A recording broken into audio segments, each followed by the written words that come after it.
ప్రతి ఒక్కరూ 6 నెలలకు ఒకసారి ఈ 7 రకాల టెస్టులు చేసుకోకపోతే మీ బాడీ సెట్కి వెళ్ళినట్టే. బ్లడ్ టెస్ట్ సిబిసి, తెల్ల రక్త కణాలు, ఎర్ర రక్త కణాలు, ప్లేట్లెట్స్ ఎలా పని. రెండవది HbA1c. ఈ టెస్ట్ చేయించుకోవడం వల్ల మన శరీరంలో చక్కెర శాతం లెవెల్ ఎంత ఉందో తెలుస్తుంది. ప్రతి 3 నెలలకు ఒకసారి ఈ టెస్ట్ చేయించుకోవడం వల్ల మన శరీరంలో చక్కెర శాతం ఏ లెవెల్లో ఉందో తెలుస్తుంది. బయటకు వచ్చే అవకాశం ఉందా లేదా తెలుసుకోవచ్చు. మూడవది lipid profile.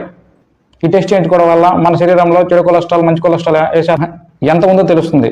Heart blocks, attack risk ఎంత ఉందో తెలుస్తుంది. స్పైసీ ఫుడ్, ఫాస్ట్ ఫుడ్ ఎక్కువ తినేవారు ఈ టెస్ట్ కంపల్సరీగా చేయించుకోవాలి. నాలుగవది లివర్ ఫంక్షన్ టెస్ట్.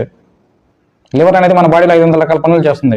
ఈ LFT టెస్ట్లో లివర్ ఎలా పనిచేస్తుందో తెలుస్తుంది. లివర్, జాండిస్, లివర్ డ్యామేజ్ ఈ 3 ముందే తెలుస్తాయి. ఐదవది కిడ్నీ ఫంక్షన్ టెస్ట్. కిడ్నీలు మన రక్తాన్ని ఫిల్టర్ చేస్తాయి. ఈ టెస్ట్ చేయించుకోవడం వల్ల క్రియాటిన్, యూరియా లెవెల్ తెలుస్తాయి. కిడ్నీ మీద బీపీ, షుగర్ ప్రభావం ఎంత ఉందో తెలుస్తుంది. ఆరవది థైరాయిడ్ టెస్ట్. థైరాయిడ్ హార్మోన్ పనిచేస్తుందో తెలుస్తుంది. థైరాయిడ్ హార్మోన్ సరిగ్గా పనిచేయకపోతే బరువు పెరగడం, అలసట, హెయిర్ ఫాల్ వంటి ప్రాబ్లమ్స్ ఎదుర్కోవాల్సి వస్తుంది. మహిళలకి ఈ టెస్ట్ కంపల్సరీగా చేయించుకోవాలి. ఏడవది యూరిన్ రొటీన్.